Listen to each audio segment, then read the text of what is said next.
ආයිබෝන් කියලා පිළිගන්නවා මගේ channel එකට. මම අද ඔයාලට වචනයක් හැදෙන විදිහ, ශබ්ද කරන විදිහ කියලා දෙන්න යන්නේ. මේකේ බලන්න මේ CIA. අපි ශබ්ද කරන්නේ මේ අකුරු තුන චා කියලා ඉතාලි භාෂාවෙන් CIA චා කියලා තමයි ශබ්ද කරන්නේ. එතකොට මේ CIA වලට ඉස්සරහින් C අකුරක් තව ආවොත් ඒක අපි ශබ්ද කරන්නේ චා. මේක උච්චා කියලා තමයි ශබ්ද කරන්නේ. අපි ඒ වගේ තව අකුරු බලමු.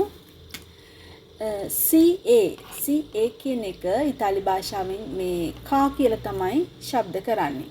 එතකොට මේ CA කියන අකුරු දෙක ඉස්සරහටත් තවත් C අකුරක් එකතු වුණොත් කා කියලා තමයි ශබ්ද වෙන්නේ. කා කියලා.